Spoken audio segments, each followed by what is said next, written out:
This is pissing me off. This damn mod does not work. It doesn't work.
I don't know if I'm gonna be playing this. It doesn't work.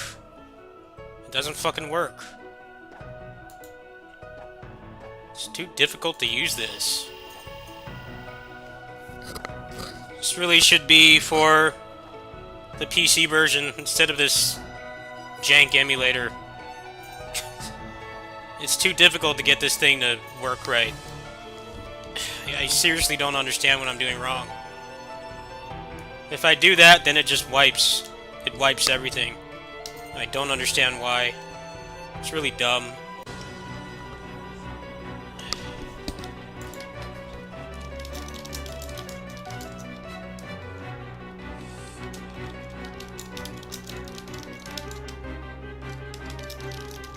I'm about to give up on this. I don't have the patience for this right now. It's just too hard to use.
Alright, maybe I have this fixed now.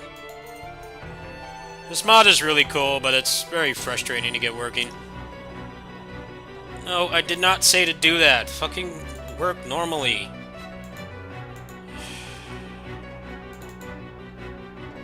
Shit is just frustrating. I probably shouldn't play this today.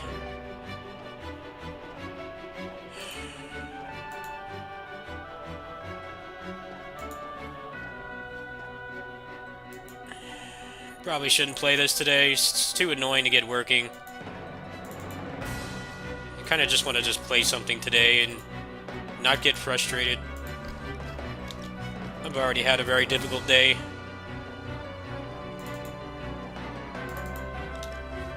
Neighbor didn't pay me yet again. It's just like really depressed. Is this gonna work now? It still does the same fucking thing.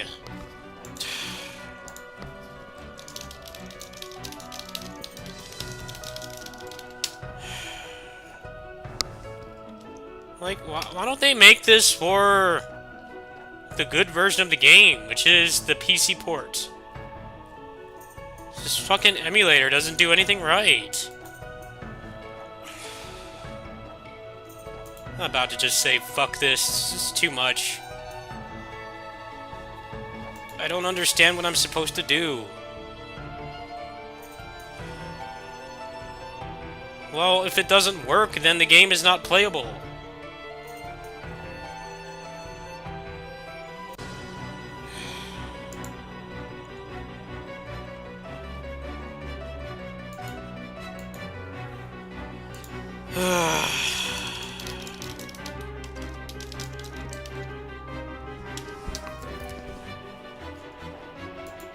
I don't understand how to do this.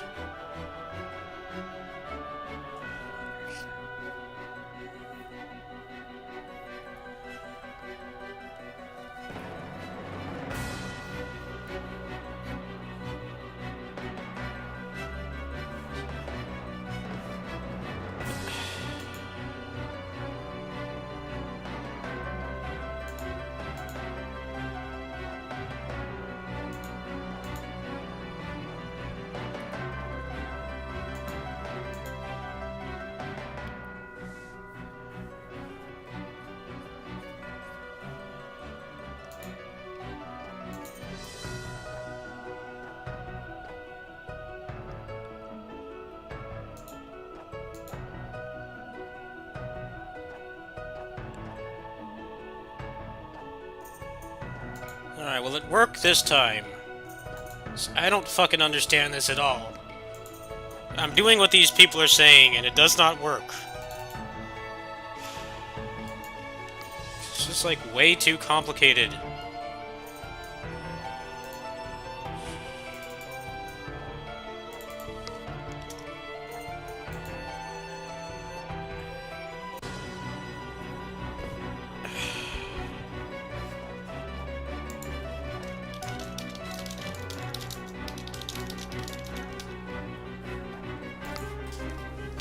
It still doesn't fucking work. What the hell, man?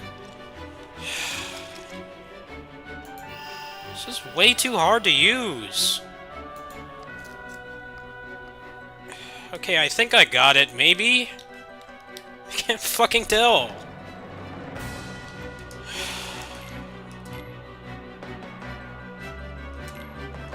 I might just, like, not bother with this until it's on PC. It's just frustrating. It doesn't work. And it lags randomly, even though I have, like the 5th best processor. I don't know why. This emulator is really jank.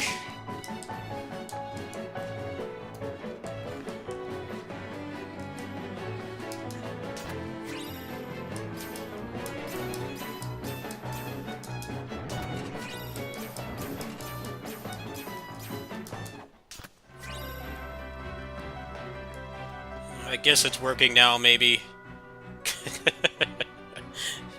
If this starts lagging, I'm just gonna give up. I don't have any patience today.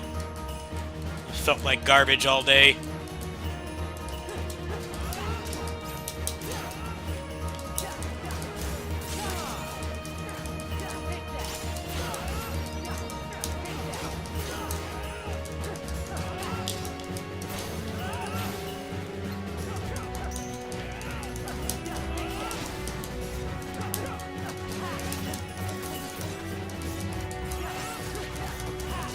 Why is it lagging?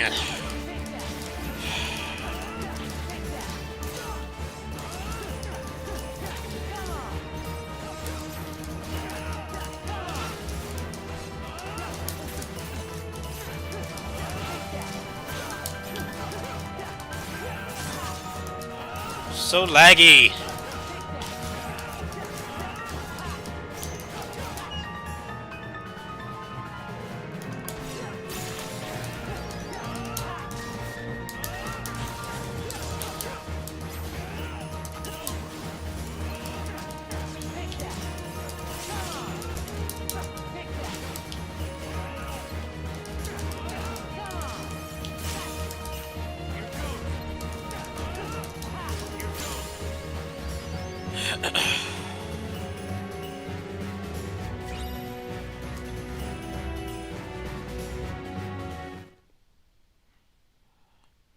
Mods get really frustrating sometimes.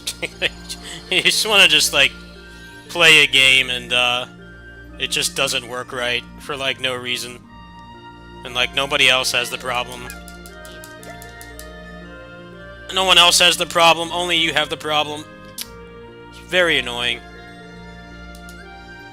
Okay, maybe it's actually working now. I can't even tell. I'm so confused right now.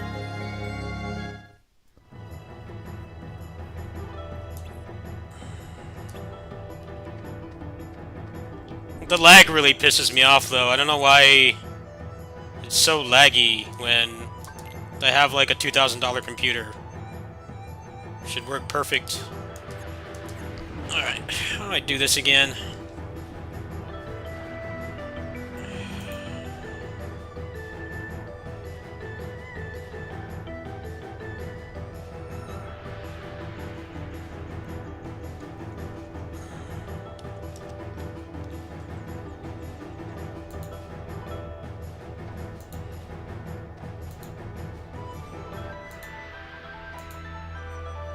Alright, let's see if this is actually working now, otherwise I'm about to stop doing this. I gotta keep my stress levels low. Felt like complete garbage all day.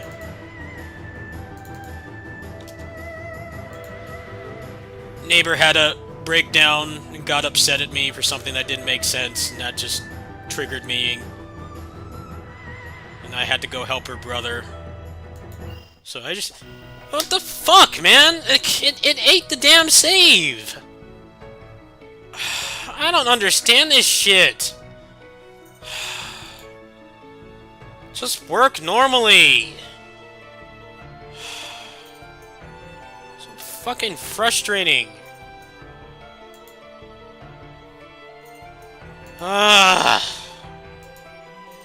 It's just so hard to get this thing to just work.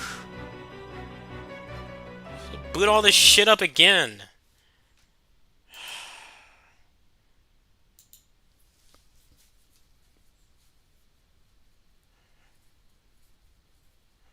I don't want to do that damn fight again because it's so fucking laggy.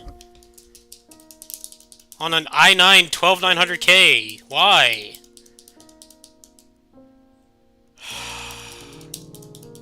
Come on, skip this.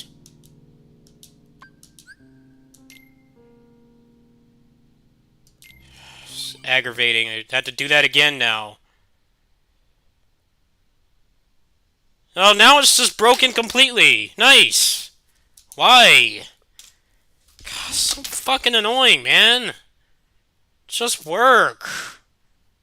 It's pissing me the hell off. Why does it do that? How do I just restart the fucking game? Yes. Fucking work.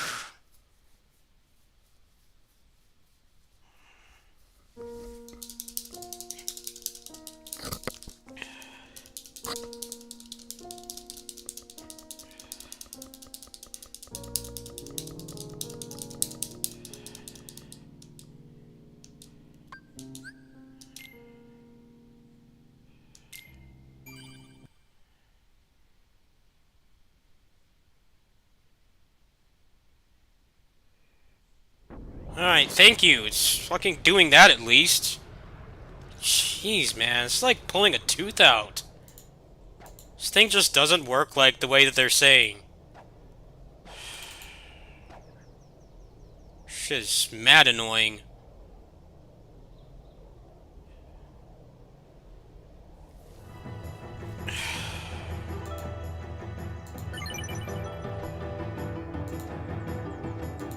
Why the fuck did it erase the fucking file? I swear this thing does not work. I just put it in there, like, a minute ago. So many fucking files open.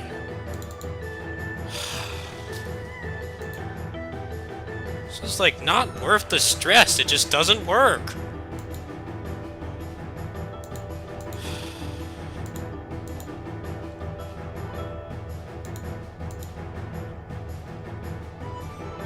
It's just annoying. I just want to just try the game. I can't even fucking do that. Because it doesn't work right. Can't even fucking play it because I have to do this constantly. Which one is it?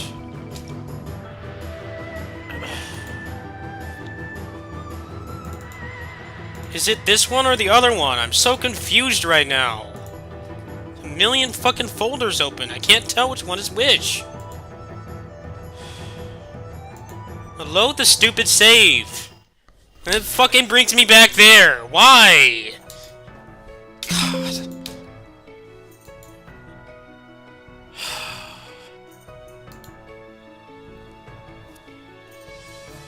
I'm so confused right now. I have too many of these folders open. It doesn't fucking work. Why is this so difficult?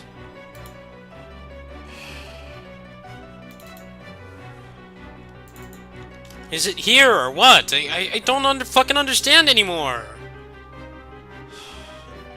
It doesn't do it.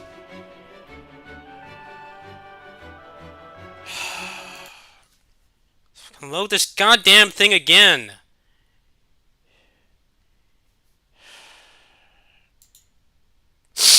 I'm trying to fix it. Hold on. Stupid fucking thing is so confusing to get working. I don't even know which one I'm in right now. There's so goddamn many of them. God, this is frustrating.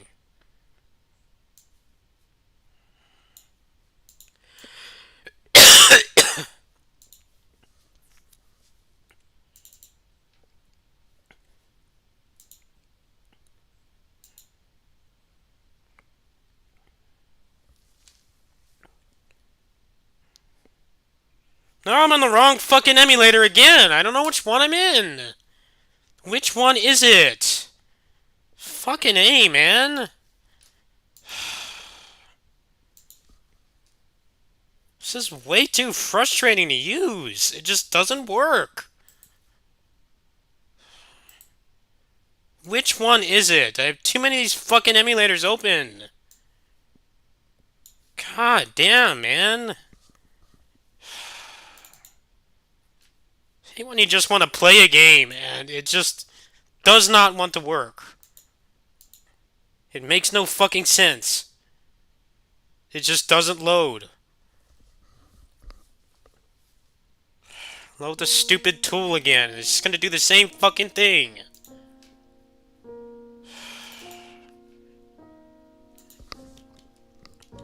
Jeez, this is just too much, man. I want to just play a damn video game. Like, I'm gonna be frustrated today.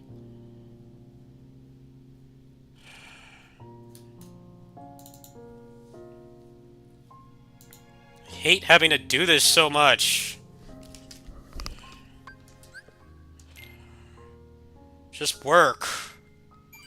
Loaded the fucking file and just do it.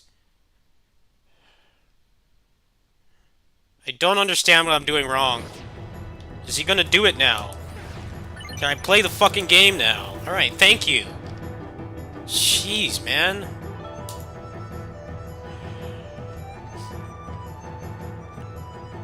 I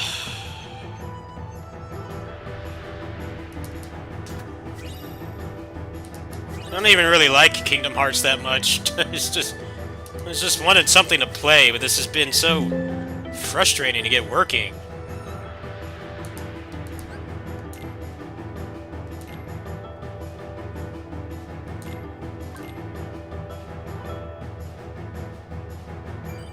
I hope that whenever I play this again, it won't do that. It'll just work. But like, it also gets really laggy for some reason. I don't know why.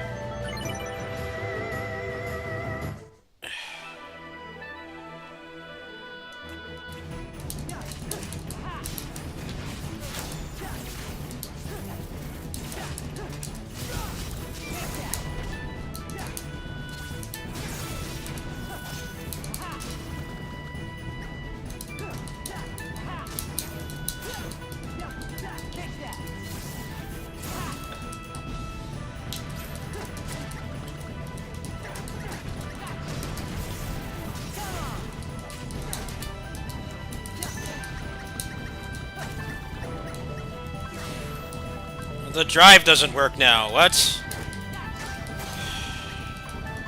I don't fucking understand this. I'm confused.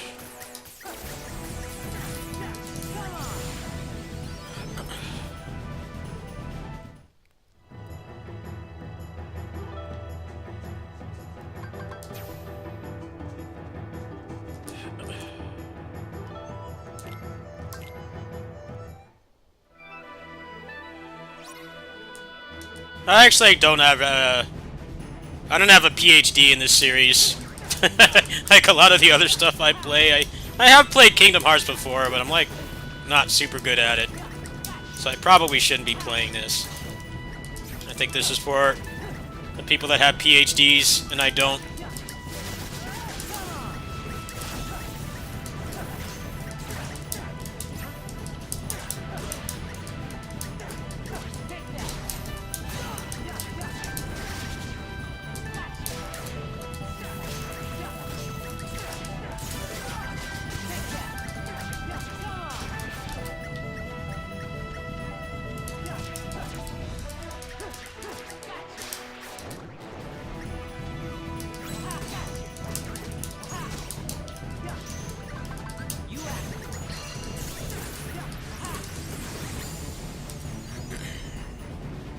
No, it's you have to use a multitude of tools because they basically are like completely messing with the game to do this, and it's hard to get into the rhythm of getting it to work. And I've never done modding on this scale before with emulator. it's like Switch mods are like way easier in comparison. It's mostly just putting a file in a folder, but this is basically like rewriting the whole game, so it's not like they're incompetent or anything, it's just trying to do something that was never intended, you know, that kind of thing. So, it's no one's fault. I'm new to it, and they're doing crazy shit with this that's not intended. That's all it is. I am admittedly very on edge today because the stuff that happened. My neighbor's a lot like me. She gets upset. She gets upset and she says things she doesn't mean. And sometimes it's hurtful, and so does her brother. So it can be hard to be friends with people that are exactly like you. It can be. It's like on one hand you understand, but then because you got the same problem they have, sometimes, you know, it still hurts. You know they don't mean it, but yeah, it's just like mega depressed today. This is pretty fun now that it's working.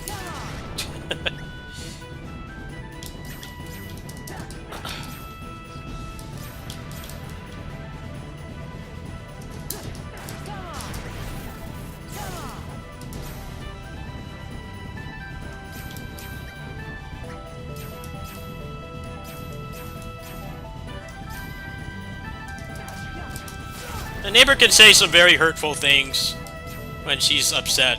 You know, I just get frustrated. I don't say anything. I tend to regret. I haven't said anything that's going to get me canceled when I get upset, but, you know, she definitely does. It's hard to deal with. It is. Hopefully she'll be able to pay me tomorrow. I'll probably go do something. Yeah, after like 20 minutes of getting pissed off, yeah, I got it working.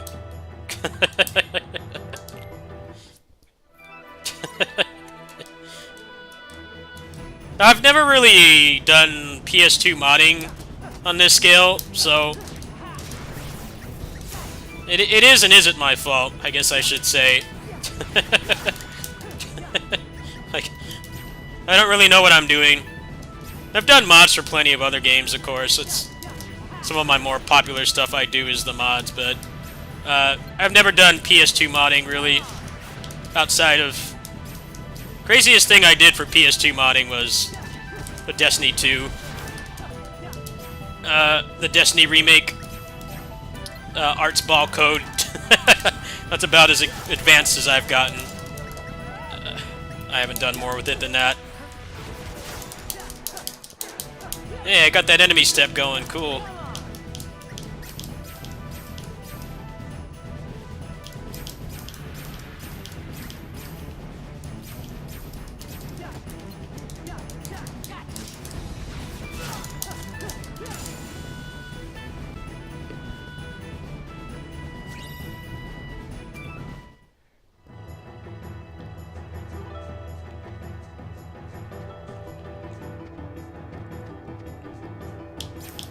No, it's no one's fault. I get frustrated, but I know that it's my fault for not being experienced with this, and then also I'm playing an alpha of a game I don't have a PhD in, so obviously there's going to be some frustration. You know, a Switch mod or a PC mod, I can get it working in like 2 minutes, but this was like really hard for me to get used to, so... Yeah, I am having fun with it when it works. It's mostly the frame rate dropping, even though the game getting laggy, even though I have a good computer and it's really weird.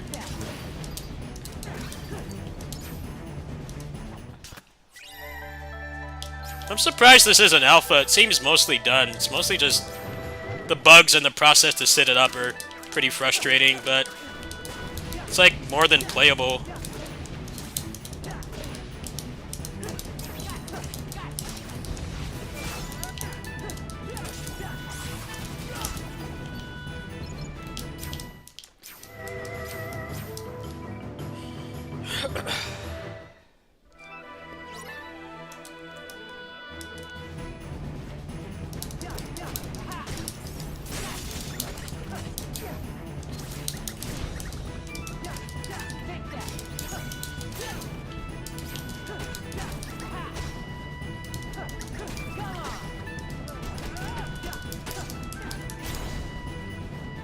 Yeah, that's probably why it's not on PC. I think that would be better for a lot of people, but it's not how modding works. The PC ports for this were pretty much shadow dropped. They just kind of appeared on Epic one day. They announced it like a couple days before it launched. So, I get that part, but I'll probably like this more when it's on the PC version, but you know, he's not even done making it yet, so it's kind of misguided to expect that right now. It's not at that point yet where he can't port things over as quick as people think.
What is that? You got to explain what that is. I'm not super knowledgeable on this series, dude.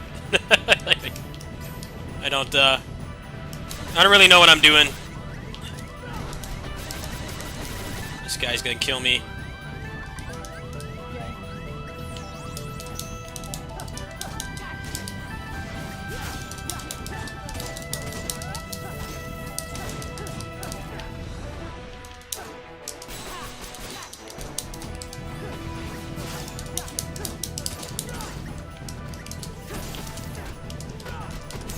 PC KH1 mod. What exactly does it... What does it change?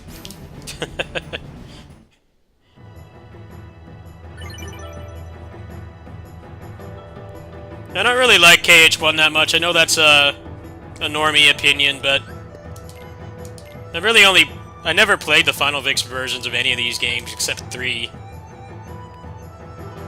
And 3 I only played when it came to PC. What exactly does it change?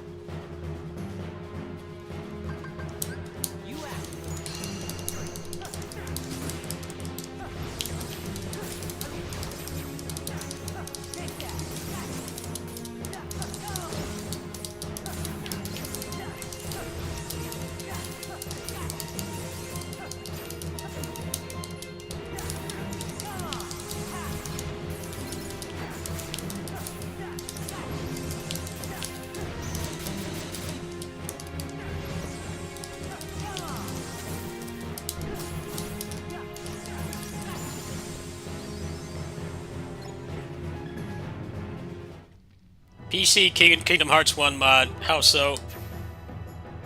Really? Huh. I do have the PC version. Maybe I'll look that up.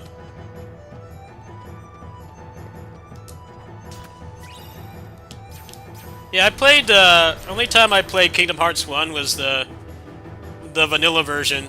The one that came out in 2002. The very first version I played. I've never done Final Mix for 1 or 2. I never played any of the Osaka team ones. I tried, what was it called? Birth by Sleep. And the combat was fucking dreadful. I hated playing that game. I got a couple hours into it and deleted it. I didn't really know that was a common opinion. I thought it was me being contrarian or uneducated, because I don't really have a lot of experience with Kingdom Hearts as a franchise, but no, turns out most people don't like the combat in that game. That was news to me. I thought, you know, maybe I wasn't giving it enough of a chance, or it's just like I'm not as knowledgeable on that series as a lot of the other stuff I play. Like, no, I find out later in life that everybody thinks that way. No one likes that game. Yeah, the melee combat was, like, really bad. I couldn't get into it.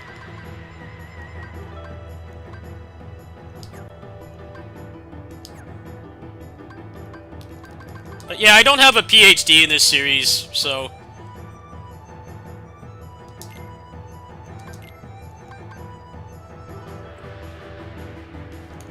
I don't have the 800 years of experience like a lot of the other stuff I play on this channel, so... It's kind of hard for me to sometimes show myself playing something I'm not good at.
I liked Kingdom Hearts 3 better than 2, just from a beginner's perspective, because you had animation canceling. I was never really used to not having animation canceling. In 1 and 2, you don't really have animation canceling. You can't You can't dodge or block cancel. I like the flow of the combat in 3. The problem I had with 3 was that there were like no humanoid bosses at all. This game's got a better balance of, you know, big monsters with hyper armor and then like humanoid enemies that you can stagger. That was what I really didn't like about 3, just as somebody who plays these very casually. Compared to the rest of the stuff I play where I'm like really hardcore. I thought that the balancing of the bosses was really awkward in that game. He mostly fought entirely just big Heartless with hyper armor. Which isn't really a bad thing, because the combat was kind of pumped up so that you could guard cancel and counter and everything. The counters were fun. It just felt like they should have had a few more humanoid boss fights in the main campaign, but that game's humanoid boss fights are almost entirely in the DLC, which is really weird. They give you the final boss, but then most of it is like a gimmick fight, right? Where you have that part where you're permanently underwater. This didn't feel like... They could have taken the same bosses and like just put them in different parts of the game, and it probably would have felt a little bit better. I think this game does a pretty good job of that. You know, you have Twilight Thorn at the beginning, who's just not a particularly interesting boss. It's mostly scripted with the QTEs and everything, and it's in hyper armor, but then you get human bosses sprinkled in, you know, like an hour later, so... Yeah, that was a pretty common complaint with... It was a pretty common complaint with KH3 when it came out. They had, like, no humanoid bosses. Like, none.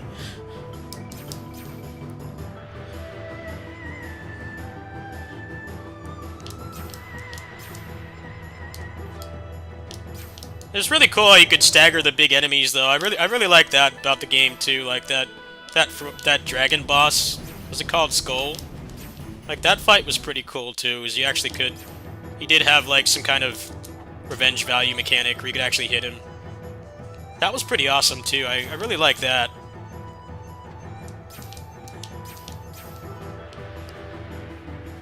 Yeah, I felt like they didn't balance things out the best. You gotta give us a couple combo bags, right? Semi-decent pace. There's nothing wrong with hyper-armored bosses. Especially when they give you tools to deal with it, but... Yeah. 3 felt a little bit weird.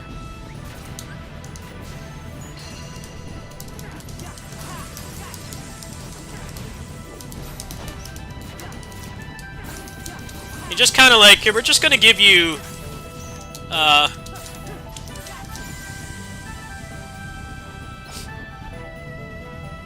we're gonna put like 15 really good bosses in the DLC, but then there's none after that. Alright, I kind of want to drop a save here because I want to try to learn how to play. Kind of just pushing buttons right now. Yeah, let's go drop a save. So he's a humanoid boss. Let's see, there should be a save over here. Yeah, I think they really wanted to have like really big set piece bosses in KH3, but then for the people that really take the gameplay in these to like the limit, it was kind of whack, right? You had to wait like a year for the DLC to get any good humanoid boss fights at all. The only good fight was pretty much Aqua. You got Aqua at like towards the end of the game, and that was it. There was no other really good humanoid boss that you could easily get to, so... For style play, the game was kind of bunk until the DLC came out, and then it became a good game, but... a good style play game, but before that it was just weird boss distribution. Alright, let's see if I can figure out what I'm doing here.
Yeah, this is for the... It's for the ISO, the emulator version. It's not for the PC version yet.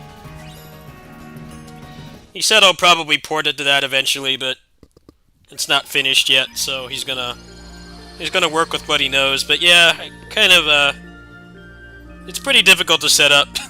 it's pretty frustrating to set up. Yeah. Alright, let's play something else. I'm starting to get the hang of that, but I kind of had to learn how to play the mod and then also learn how to play Kingdom Hearts, which I'm not very good at.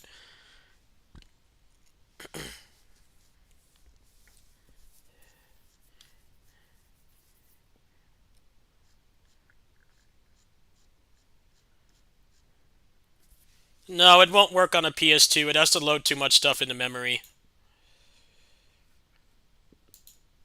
I really like screwing with the game to do that, so I guess it can't run on real hardware. It's not like Switch mods, where a lot of the mods will work on real hardware. It's just, if it's frame rate related, the Switch has to be overclocked and stuff like that. The, that DMC mod I was playing is actually doesn't work on real hardware. Speaking of which, there's a Mario Wonder 120 FPS mod in testing right now. They already got that game running at a 120 FPS. It has barely been out for a week. Modders work fast. I got other games to play next month, though. I don't know if I'll grab that anytime soon. Maybe for African American Friday, I'll grab it. It's either that or probably get like a new hard drive. That's all I'm really after this this upcoming African American Friday. Not really a whole lot I want. I'd like to get a new NVMe if I can, or an external SSD, or maybe an NVMe for the Steam Deck. I haven't decided yet. With my budget, I kind of gotta pick and choose.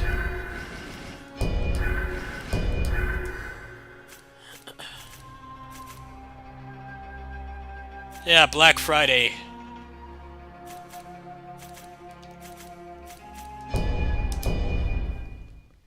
Black Friday's coming up in a few weeks. And I generally don't do much besides I'll buy like one thing. I get like one or two things. I got my capture card a couple Black Fridays ago, I think.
Black Friday doesn't really mean anything anymore. It doesn't mean anything because they start doing the deals like as early as this week. They start doing it by like Halloween. It used to be it actually meant something. It's like you have the weekend at most to get these deals, and then they're gone for the rest of the year. Then they did Cyber Monday. They started doing Cyber Monday, and now it's just like a whole month. They're already talking about, Best Buy's already talking about Black Friday deals, and we're still in October. Like, it doesn't make any sense. We haven't even left October yet. Thanksgiving's like a month away. They're already talking about it. It's like it doesn't have any distinction anymore. They want your money now, alright? We're not even going to conform to the normal time we try to get you to get all FOMO'd and want to spend a lot of money. Just pay up now, alright?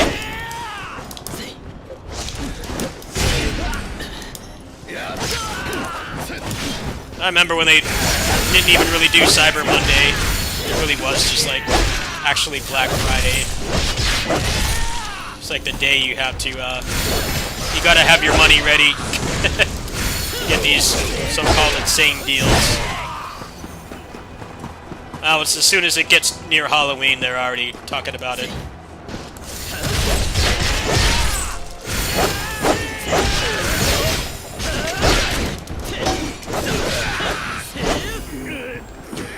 I think what they're trying to do is they're trying to prevent the classic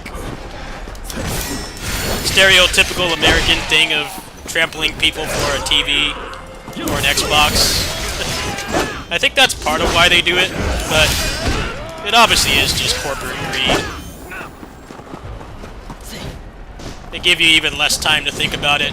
You know, they're already hounding you about Black Friday deals. It's not even November yet. Yeah, I think that's part of why they do it, is to prevent the stupid things that happen because people turn into freaking savages. You know, you can get an Xbox for $400. They turn into like rabid people.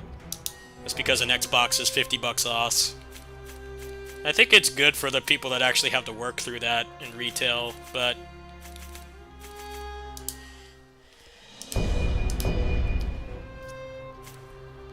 I don't know. It just kind of bugs me how they start talking about it so quick. like immediately.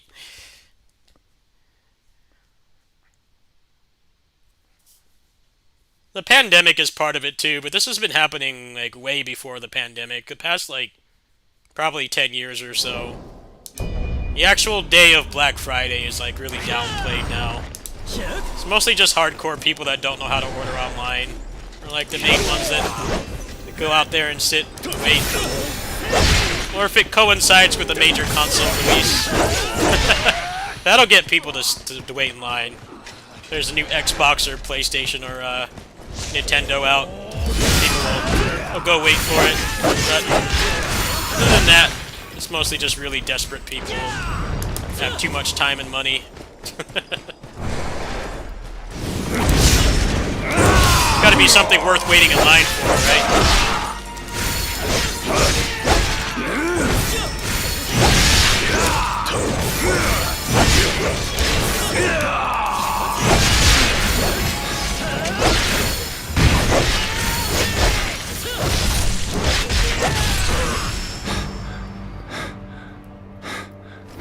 Yeah, there was a lot of lines for the PS5 when it came out, but then now you can pretty much just get one really easily because the hype died down.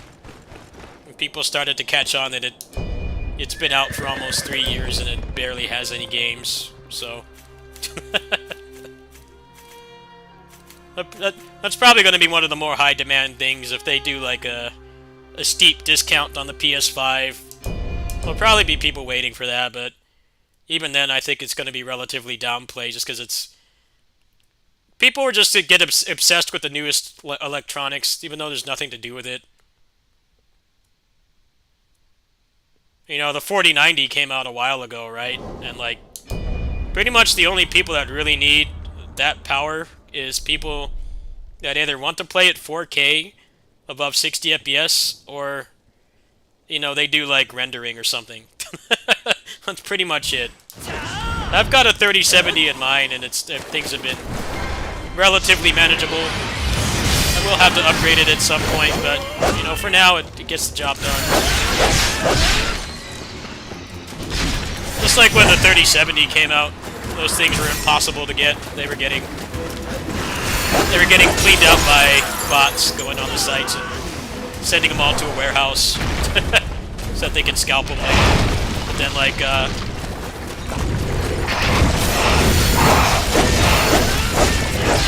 when the 3070 came out, there was very little reason to have one, other than future-proofing your computer. Which isn't even the case, because the 3070 only has 8 gigs of VRAM, so now that we're starting to get, like, native PS5 ports instead of a lot of the games in the past few years that have they're still cross-gen, right? 8 gigs of VRAM doesn't cut it. I hear Alan Wake 2 would probably like barely run on my computer if I had some interest in playing that game for some reason. Yeah, there was a big rush for the 3070, 30 series graphics cards, and nothing to really use it on. Because when we got the 30 series of graphics cards, we were still getting cross-gen ports, right? You know, Elden Ring and stuff. You didn't need a beast computer to run that game better than PS4.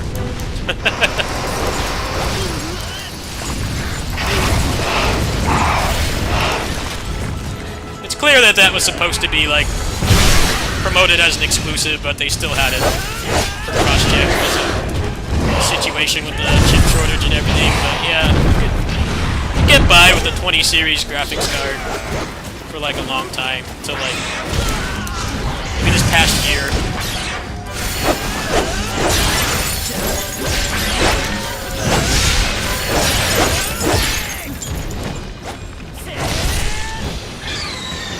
$4090 is like $1,000 on sale. It's like insanely expensive.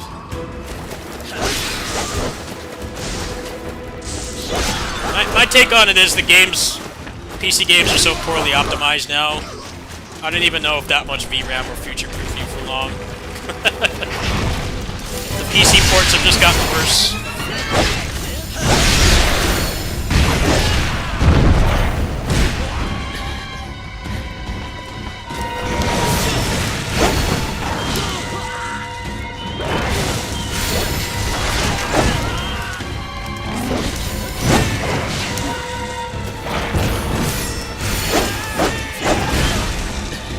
Probably go up to like a 4060, 4070.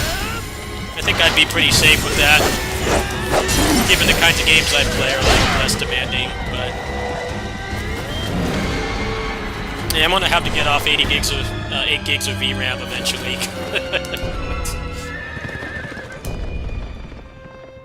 That's mostly Nvidia's fault though for overhyping a new series of GPUs.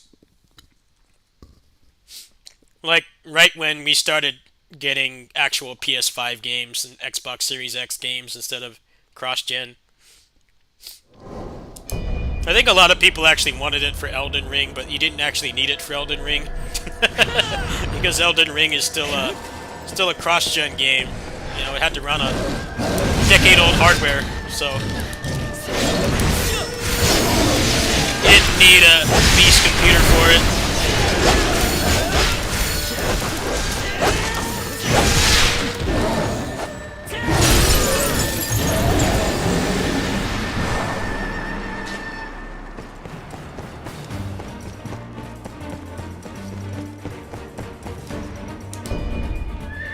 Black Friday will probably be, biggest thing will probably be people trying to get PS5s. But they've got a relatively decent surplus of them at this point, I think. Because the hype died down, because it's on its, like, 3rd anniversary, and it only has, like, 6 exclusives. Everything else is on PC. Either the same day or, like, at most a year later. So that's killed the hype a lot for most people, I think. That's why I didn't bother getting one, because I knew it was just going to be starved for anything actually worth playing. But I can't play on PC. I can use the PC for other things besides games, right? I can make my videos and stream and surf the web and stuff.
Yeah, there were big lines for the PS5 when it came out. There were huge lines.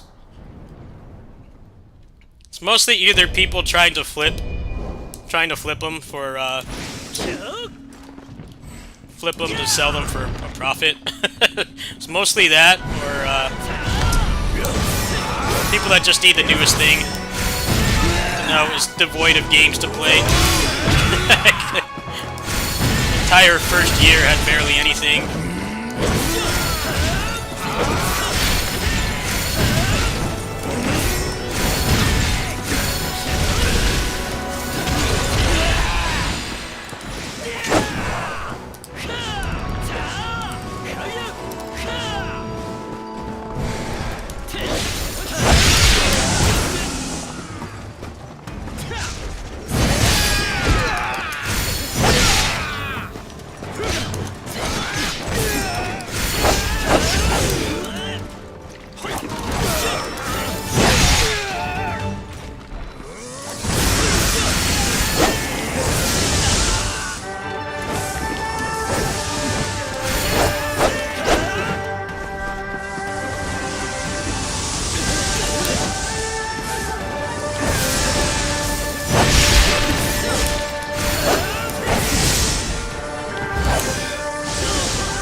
Remembers the PSP launch, the variety of games they had for that.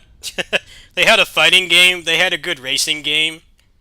They had like a lot of genres covered. That was like one of the better launches. Actually, they had two good racing games. They had Wipeout and Ridge Racer.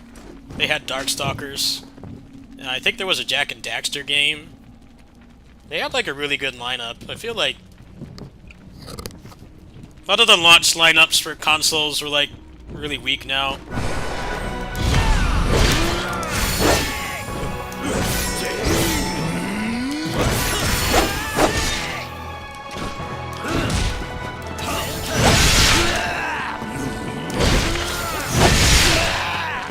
Yes, they did. There was a Dynasty Warriors game as well.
Yeah, it was called Dynasty Warriors Volume 1.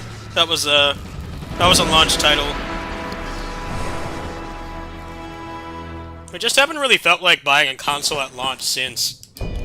It always feels like if I wait like 2 years, there's actually games to play. I didn't get a PS4 until like 3 years in. And even then I only had a couple games to play, because most of them did still come to PC. You gotta think about hardware defects as well. That was something that anybody who had an Xbox 360 was very scared of. You buy the new shiny thing at launch and it doesn't fucking work, because somehow their engineers don't realize that putting the chips where they are causes it to overheat. They lost a lawsuit because of that.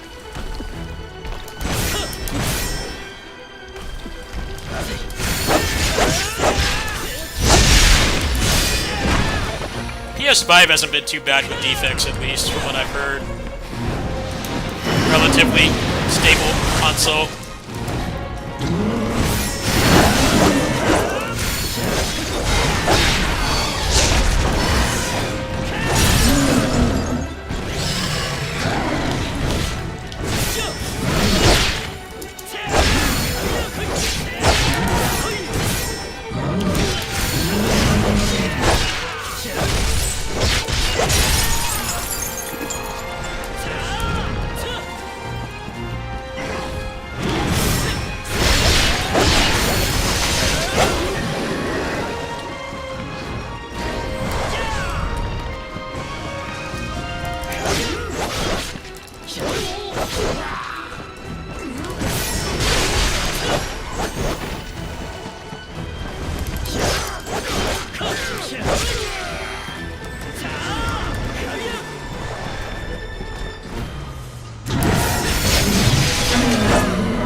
Actually, yeah, the worst thing to happen since the Red Ring of Death was the Joy-Con drift.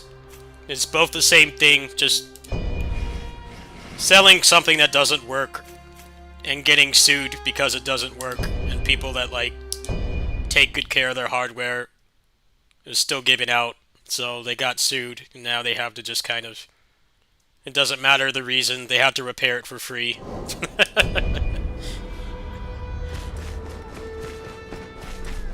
Yeah, we screwed up. So, we legally have to just fix it, no questions asked, for free. Because we're selling faulty hardware. Electronics that don't work, even when you're, you know, a responsible adult. You don't throw your stuff or put stuff in it or anything. It still doesn't work. They got in a lot of trouble for that. I just found it funny. It's like, what did you expect to happen? It's like, we already went through this with the Xbox 360.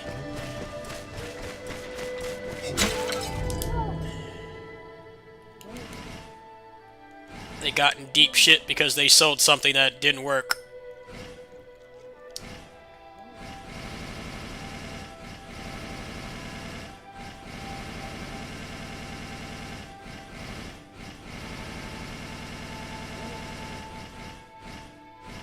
They're like shocked when there's actually consequences.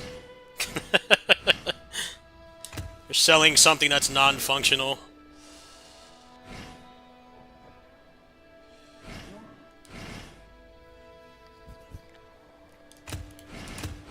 Joy-Con drift is definitely not overblown. It's a very serious problem.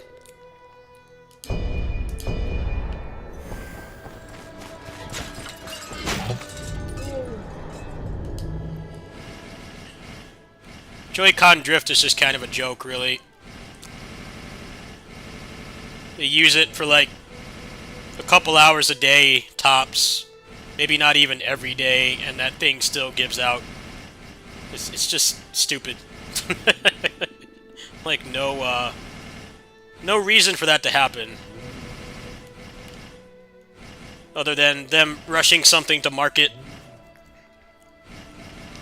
that's not ready.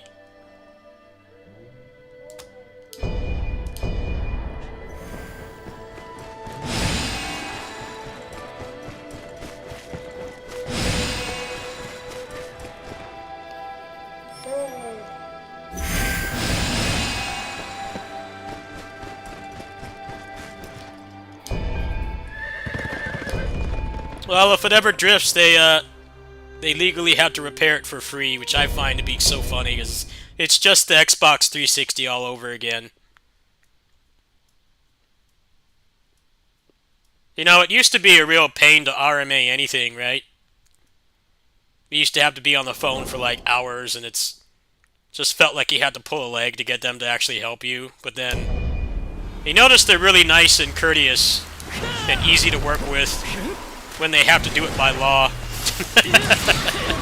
I remember I had to RMA my 360 because it got the red ring like 4 times and it stopped working. It's like the most painless tech support call I've ever had.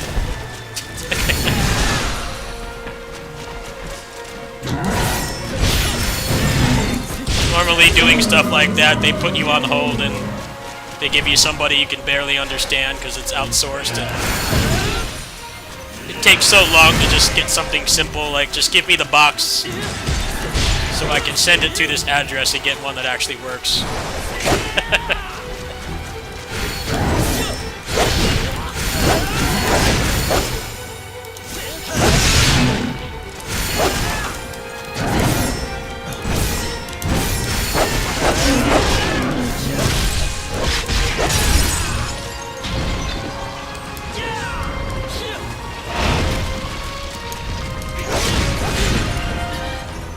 Yeah, Split Pad Pro is really good. That's one of the best ways to prevent drift.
I think the Joy-Con in a way is worse than the 360 Red Ring lawsuit just because it's faulty hardware, but you know, you need it to play the games, right?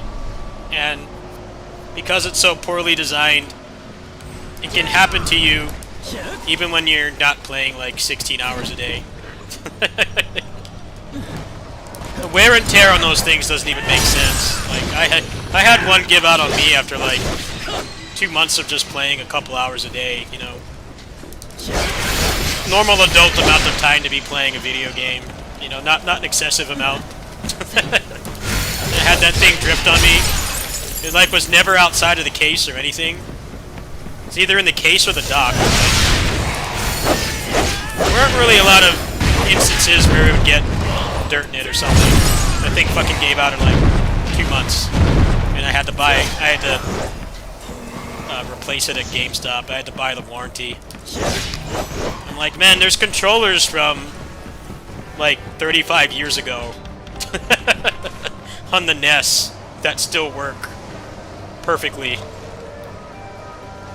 Or they're at least in better condition considering how old they are. And you know, being made like over 30 years ago. But then these new Joy-Cons just like casual adult use. It's barely functional. We ran out of Nintendo.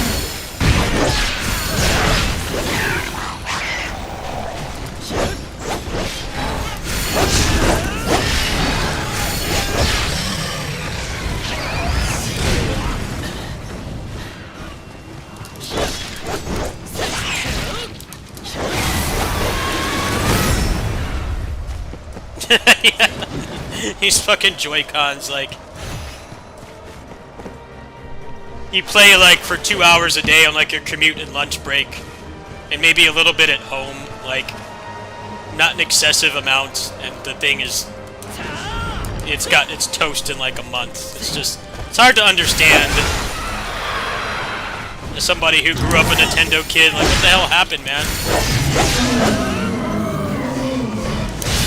How are you designing these things worse than the one I had when I was like 4 years old? It used to be with the Nintendo controllers, the only way you could really break them is if you're playing like an unhealthy amount of Smash Brothers. Because that game obviously does a number on the analog stick. But that's like such a small group of people, right? You know, the people that played like Melee or Smash 4 on the GameCube controllers for like 10 hours a day for years.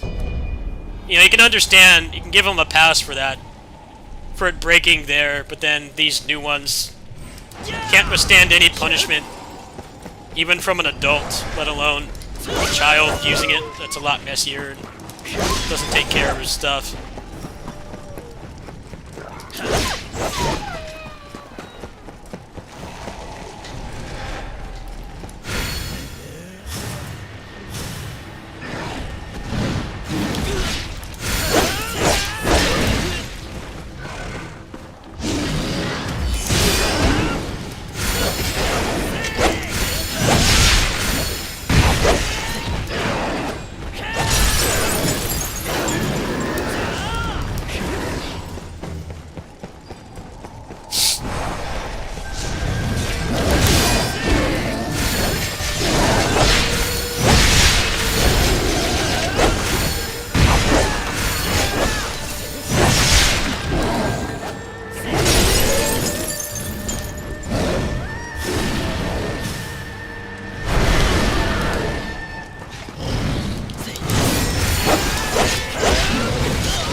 The N64 controller was actually susceptible to that as well. The analog stick would get loose, but I only really recall that happening with my controller towards the end of its lifespan. The GameCube was very close at that point, so it lasted several years. But yeah, the N64 was kind of the start of the decline of their build quality in their controllers, for sure. N64 wasn't that bad, but it was definitely a pretty steep decline from the previous ones, for sure. N64 would also get that dust. It would generate that dust in the little bowl where the analog stick was. You get a lot of dust in there because the plastic was not very good. But yeah, if you played a lot of Smash on that thing, eventually I think the dead zone would get all messed up because the stick would get loose. But it wasn't anywhere near as bad as the Joy-Cons. But yeah, I would definitely say, as somebody who grew up with most of the Nintendo consoles, that that was the beginning of their decline. That's when they stopped caring as much about build quality. The build quality got progressively worse. GameCube controller holds up unless you're playing a lot of Smash, admittedly. Smash destroys those controllers really quick, but that's such a small group of people. It wasn't really that much of an issue. Bigger issue with the GameCube controller was having the weird conventional buttons. So all the PS2 and Xbox cross-gen ports were really awkward to play because the buttons weren't in the right places or buttons were missing. Yeah, the GameCube controller, at least the build quality was good. I just hated the controller because I played a lot of cross-gen stuff. GameCube actually had a lot of the best cross-gen versions of games, ironically. But a lot of people didn't care. It wasn't because people didn't care about that stuff back then. People definitely did. There's a lot of talk about which version was better, just like there is now, but the weird controller kind of ruined the advantage they had of having like the more powerful hardware than the PS2. So.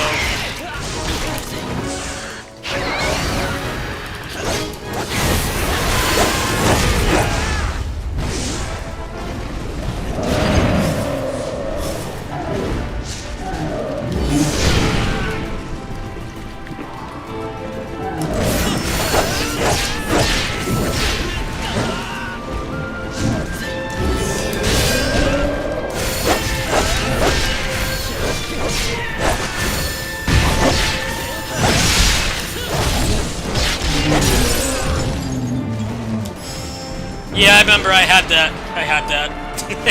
He couldn't change the controls. That was a disaster. I vividly remember that. They had the buttons reversed.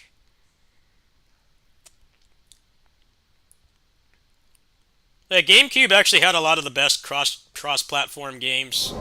It had the best versions, but it was a question of, do you care about the performance, or do you care about having the controls be normal?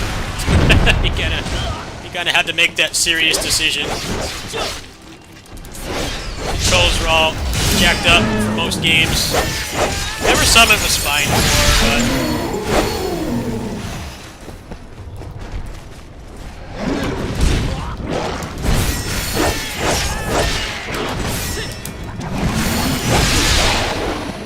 like the N64 didn't get many multi-plat games because of the using cartridges instead of discs, but the few that it did get, the parity wasn't bad. It was tolerable, mostly because they had 6 face buttons. They had the same amount of buttons, so it was actually usable, but it was still a little bit awkward for sure. And nobody really wanted to port. Nobody wanted to port to N64. It's too expensive. Costs too much money and effort to put like a 700 meg game on a cartridge. So their third-party support took a massive dump. I think the N64 was really the worst time to be a Nintendo kid. It really was. There were so much fewer games, which meant that there were a lot less good games. You go like months without anything to play, and most of the stuff that was worth playing was only the first-party stuff.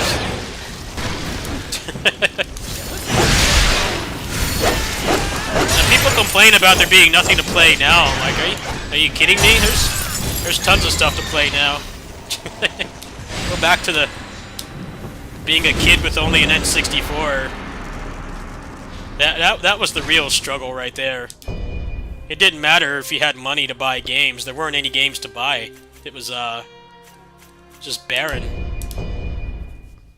It only launched with 2 games, and pretty much the only stuff worth playing was either from first party or second party, like Rare.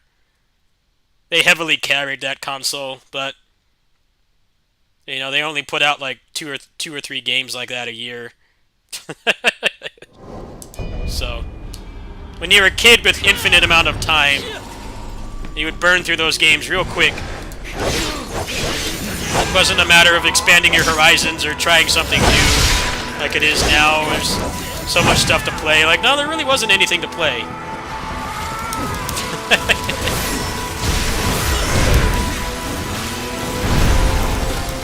N64 only has like 300-something games compared to the SNES having like... It's got like almost 800 American games, and then even more Japan only.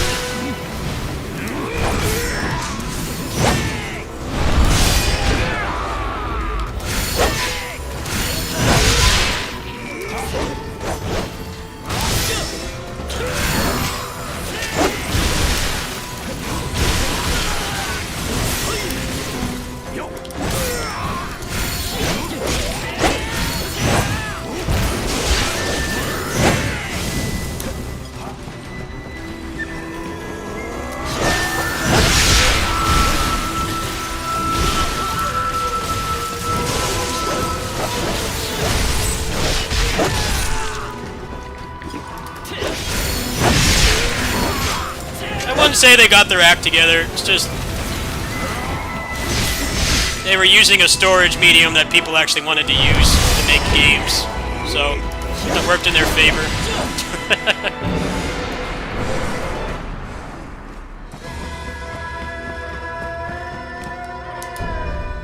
The decision to use cartridges is what killed third-party support.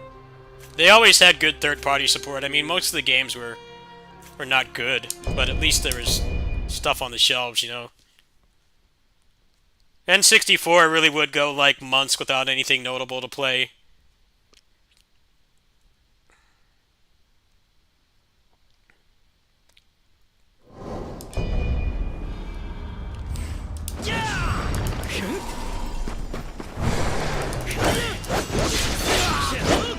It's just interesting because, like, you know, people with like larger game consoles with larger libraries, people will not always say the same couple games, right?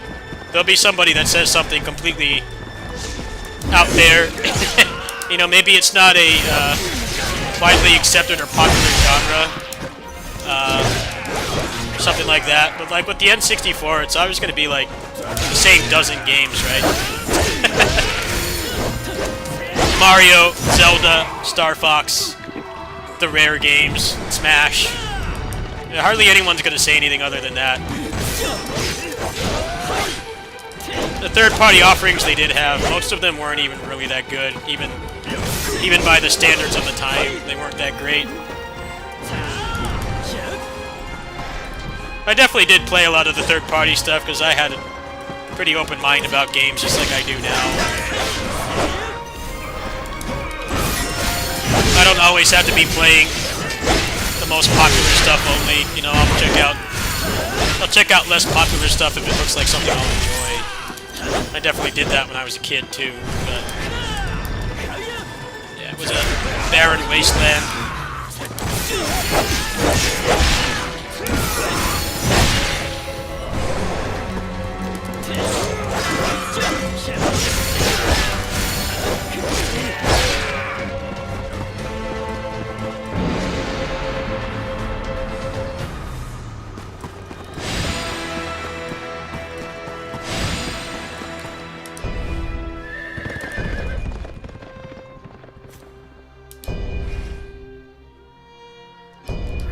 They did not port that. They outsourced it to a porting studio. I think they were called Angel Studios. Yeah, they didn't port that game themselves. They outsourced it. It's considered to be like the most impressive port, one of the most impressive ports ever made. Even to this day. Because they basically had to compress like 1.5 gigs of data onto a 256 meg cartridge. There's a good Digital Foundry video about it. I recommend watching it. Like, they'll probably never have to work that hard to port anything ever again. Well, we know that they don't, because they put out shit Switch ports. Clearly no care put into them at all, so...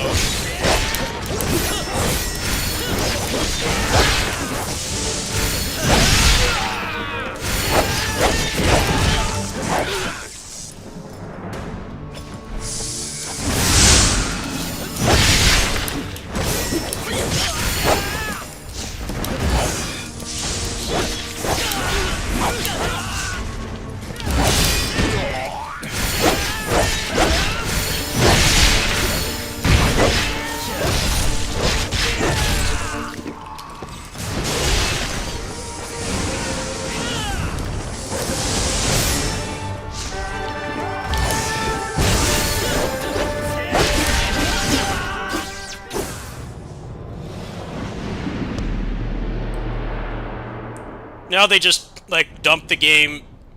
They dump the game on Switch and they, like, don't even bother to, make it look or run well. It's always just, like, horrible to look at and play. Yeah, the N64 version of, Resident Evil 2 even had analog controls, meaning it didn't have tank controls. That was one thing they did to, like, improve the game. They They added analog controls to it. Like, they really went the extra mile. They didn't have to do that. That was how I played it. I didn't play with the tank controls.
Yeah, the N64 version of Resident Evil 2 had controls that basically worked like Mario 64, so you tap the direction you want to go relative to the camera, and the character would go that direction. That was something they added.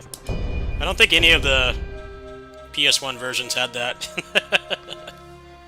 Yeah, that video is really interesting. It talks about how they did that. It was like probably one of the nightmare ports, but they somehow managed to do it. But yeah, the decision to go with cartridges is what basically made the N64 nothing but a first and second party machine. There was nothing else to play. Because developers were actually happy not having to compress stuff as much. They could use multiple discs, or... I mean, most games are one disc, right? It's mostly just the really larger scale games like the Resident Evils and the Final Fantasies and stuff that were more than one disc. Like one disc was enough for most games.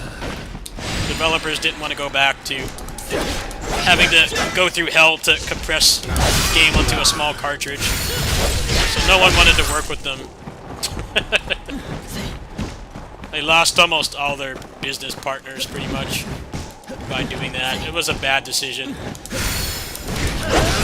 Even the GameCube was not really exempt from that, because the GameCube used mini DVDs, I think. They weren't like the full size. They also couldn't be dual layered, so they still had to do a lot of that compression nonsense. Not as much. It's like most PS2 Xbox games are relatively small. Dual layer size games didn't really start happening until later in its lifespan. You know, like the God of War games and Kingdom Hearts and stuff were like larger.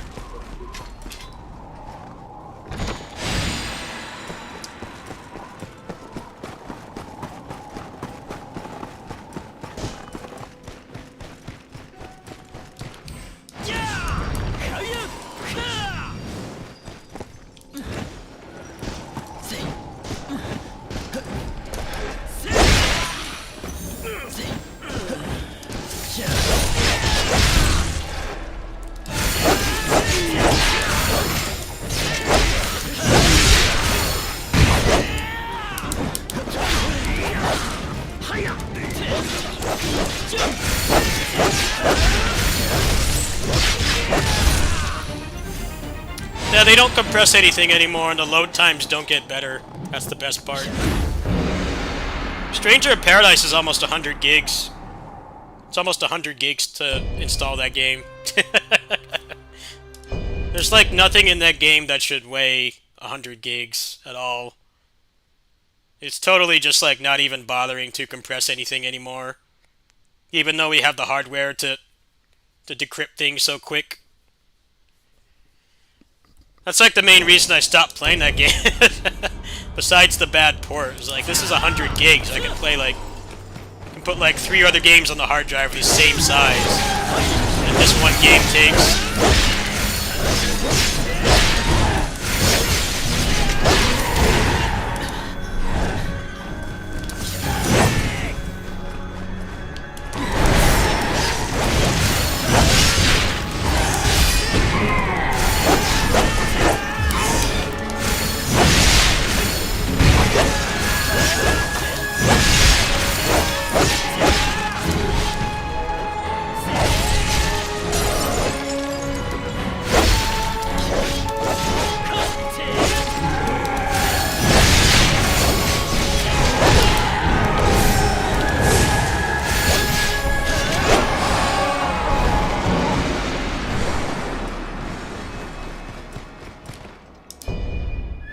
Yeah, a lot of people complain about the digital only PS5, but it's like the disk drive in PlayStation consoles has not mattered since the PS3.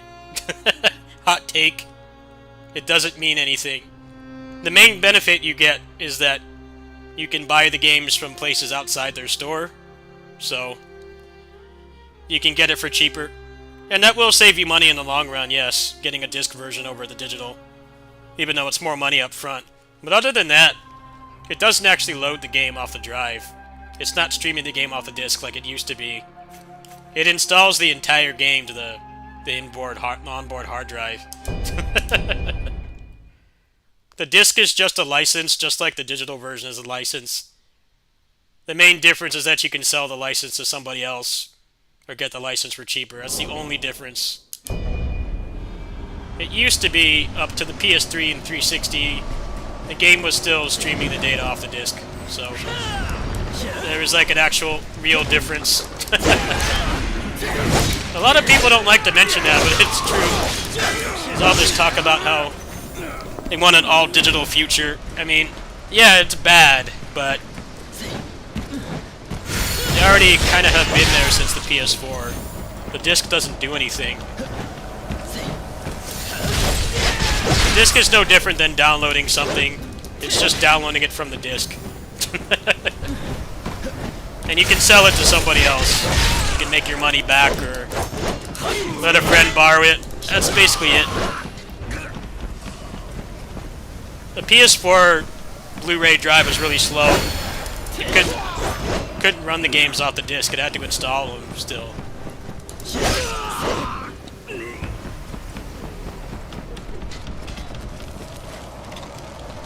Switch games, for the most part, actually are worth owning physically because you do get it for cheaper, and also most of the time the actual data is on the disc.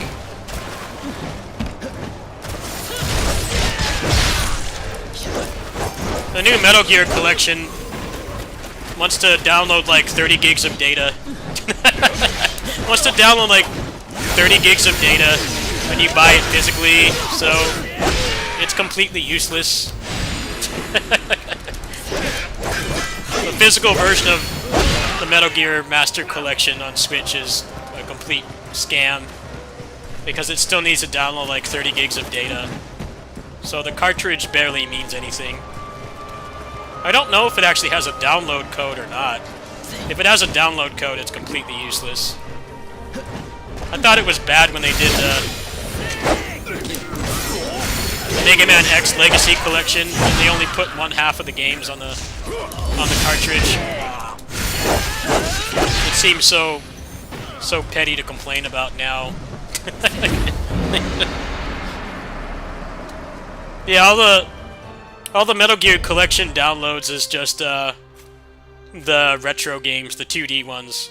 All the 3D ones are not even on the disc.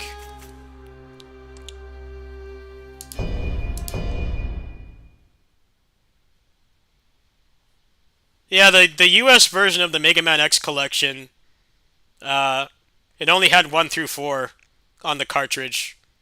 5 through 8 were on a download code. So hardly anyone wants to really... There's no resale value for that version. Because unless the code in there was unused, you're only getting half of what's advertised, right? I think the Japanese version of the X Collection is like actually worth having because it has all the games on the card. But yeah, there was a lot of uproar about that for good reason. That was like one of the first Switch games to pull that stunt, where they like don't want to pay for a larger card, so they make you download it or give you a code. So it's like not even worth buying digitally at all. It's a complete waste of money. And you can't sell it either. That's like the worst part. There's no resale value because if the code is used, you're only selling somebody half of what they're supposed to get. And I think the new Metal Gear 1 really takes the cake. I know the Batman collection is going to be like that too. I think it only has like the first game on the cart or something stupid like that.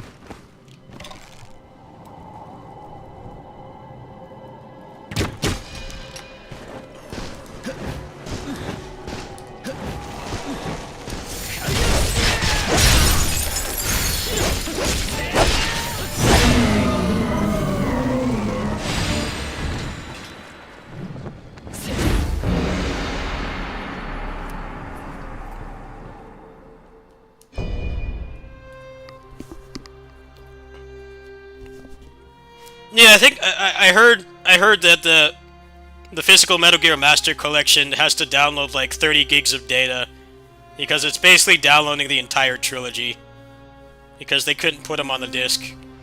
And then to make things worse, they all run at 30 FPS.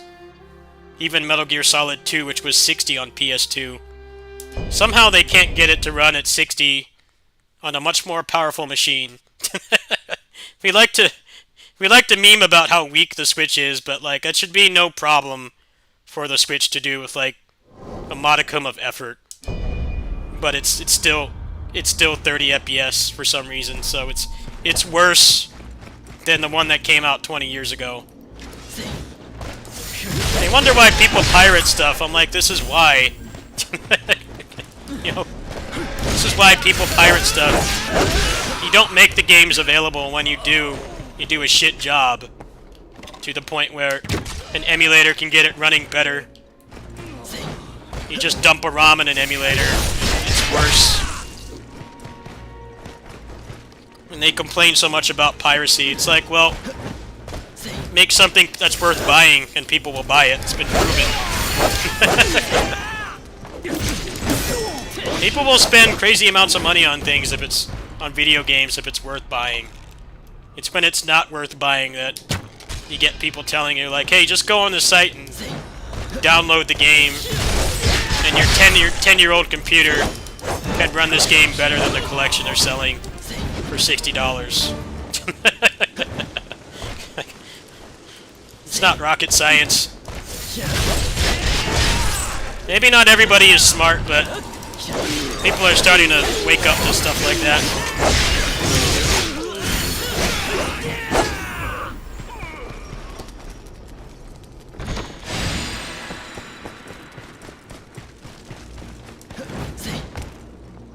Yeah, Metal Gear on Switch is a disaster.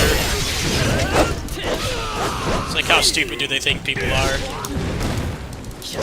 Complete scam.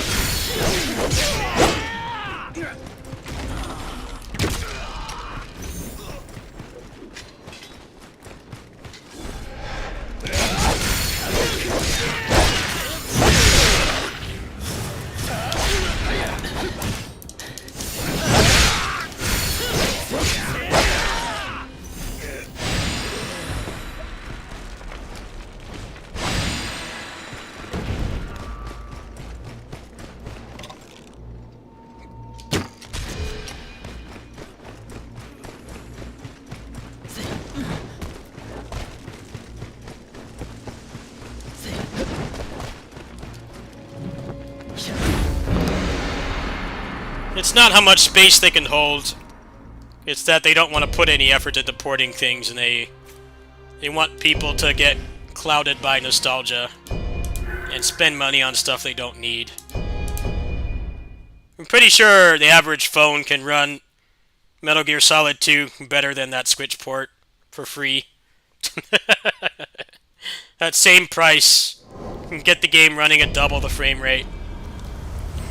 Because somehow they can't get a 20-year-old game to work properly and not be worse than the one that came out in 2001. It's just sad. Like, the Metroid Prime remaster is like... Outside of the fact that it's bugged for speedruns because the glitches don't work, it's the best way to play that game for sure. You get gyro aiming and you have like basically no load times. The GameCube took a long time to load big rooms, but the remaster version is like instant. So pacing wise it's way better. That's worth your money. That's worth 60 bucks.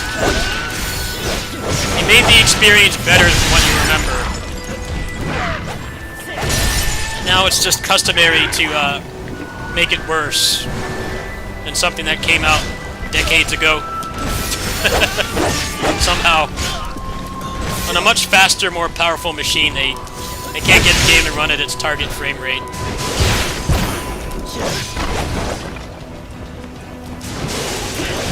Yeah, the Metroid Prime remaster is really good. It's mostly just if you want to speedrun, then it doesn't replace the old version, but that's a pretty small group of people, right? For the casual player, it's better in every way.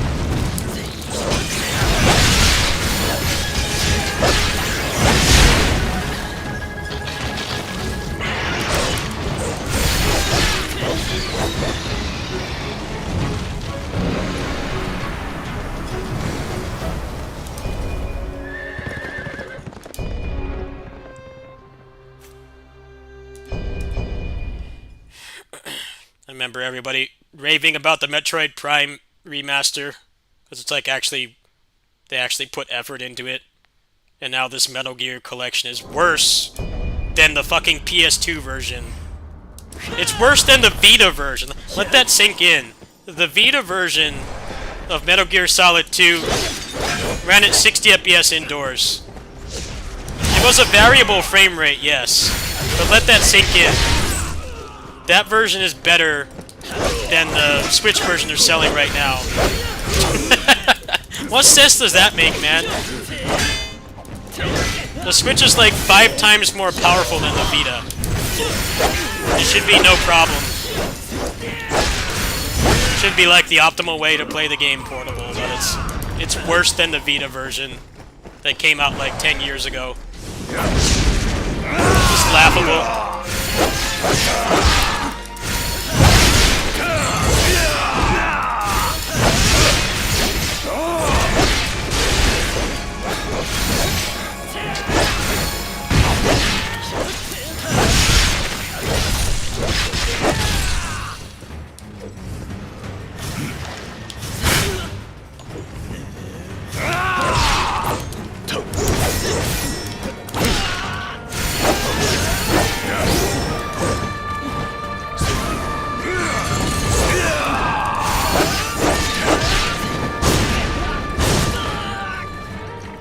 Yeah, but the Switch one is unacceptable.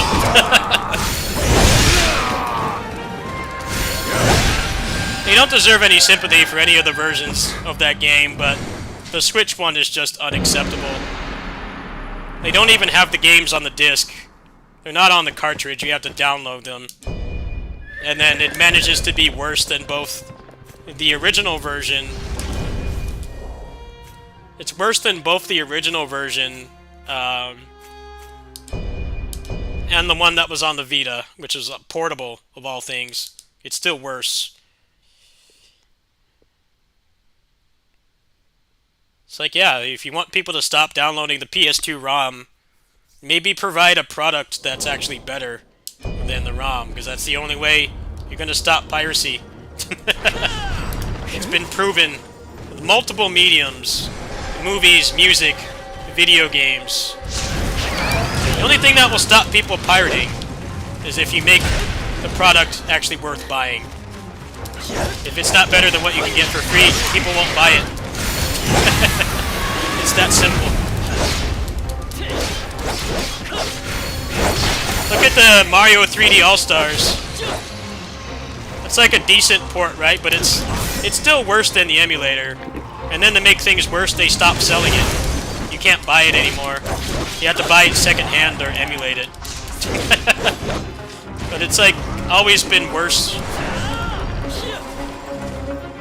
It's always been worse than using the emulator. But like at least it was an accessible, decent version of the game. And you don't even get that anymore because you can't buy it. You can't buy it anymore. You need to have artificial scarcity for a digital product. Literally, artificial scarcity. You can sell that game till the end of time. Why is it sold out now? Like, it makes sense.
I really hope the Double Dragon Advance port is good. I hope that's not just a ROM and a like 5-year-old emulator that they're gonna sell to us for 20 bucks. I hope that's a good port because that game really deserves it. It deserves to have a good port, but it's anyone's guess if it'll actually be worth buying, or is it still go download the ROM and play it in an emulator. Especially Super Double Dragon. I wonder if that's gonna get a good port too, because that game really needs it. Super Double Dragon is really laggy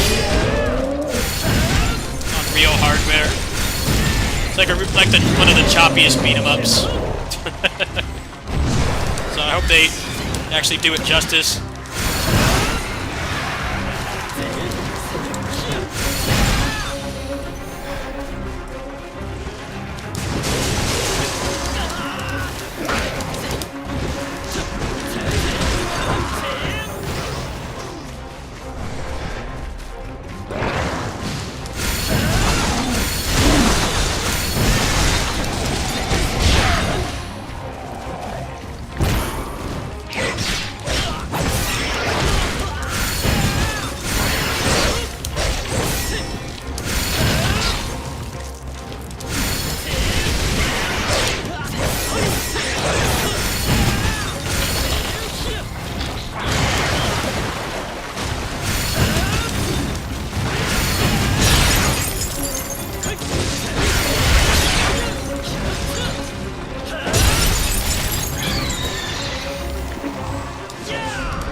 promised to fix the Metal Gear Solid ports.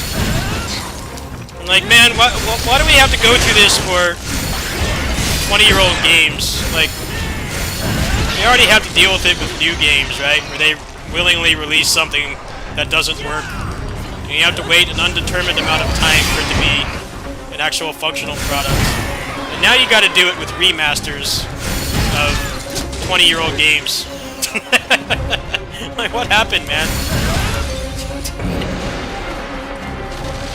Even when you're, like, not the average gamer, you're actually willing to play something that's more than a year old, you still have to deal with that shit.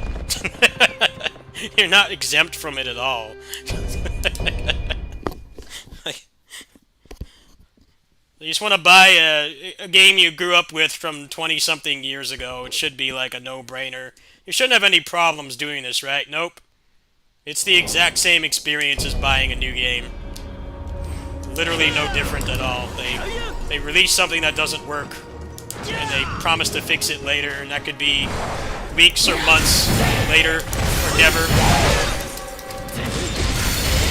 Or they fix some of the things, but not all of them. So there's still, like, not much of a reason to buy it over just emulating the damn thing and being done with it. Yeah, even if you try to play retro games, you're not safe from that shit at all. It's the same experience. It's just you get blindsided by it because they're like such old games, right? You know, like old laptops can run those games better than the original hardware, but then like they still can't do it right. The Switch is so much faster than the PS2 in every way. Like, running MGS2 and 3, 60 FPS should be like no problem. But somehow they can't do it. Sorry, we'll fix it later. Alright, cool. And I won't buy it.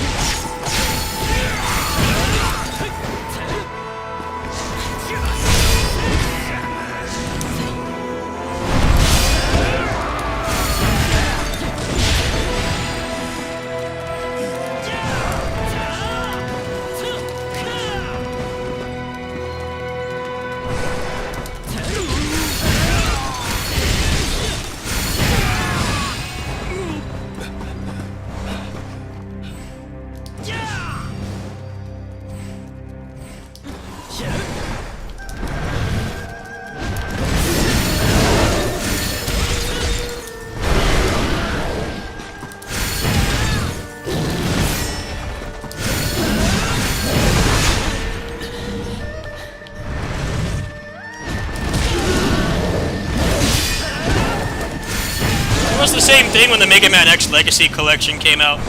The exact same situation. Nowhere near as bad, but like that collection sold the most copies on the Switch, and it's the worst version for two reasons.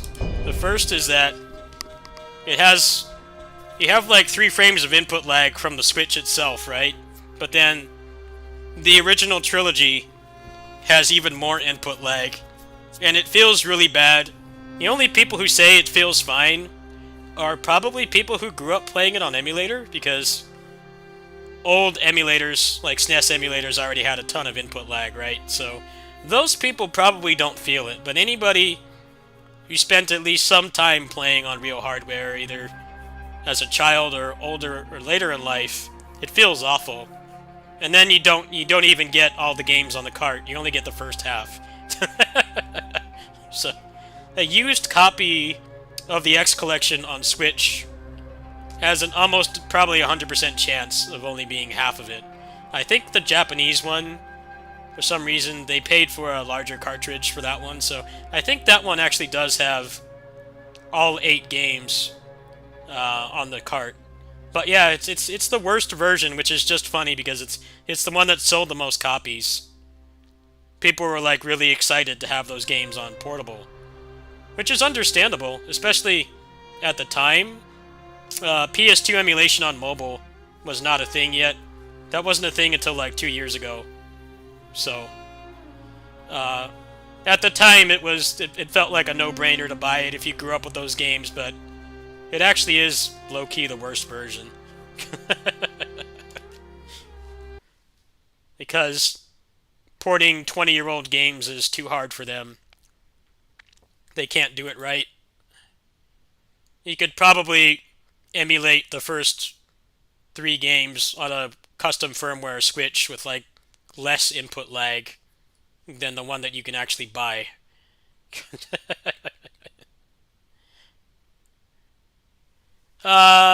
If you're asking me to play Jitsu Squad, I beta tested that game. I'm in the credits.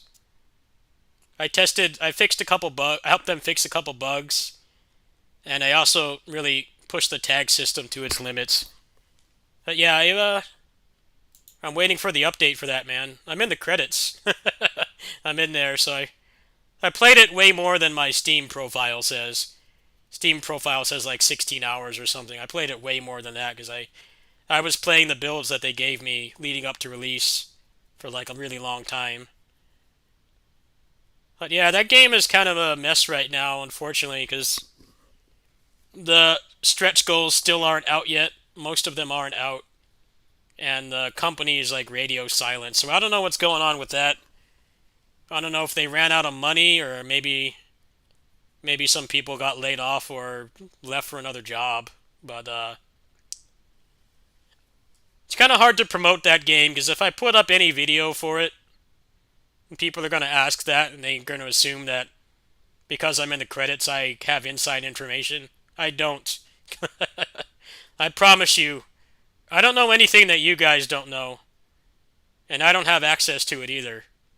Uh, so I don't know what happened with that. But yeah, it's kind of difficult to play that game because people will keep asking that question, and I don't know any more than you guys do. Just because I helped work on it a little bit.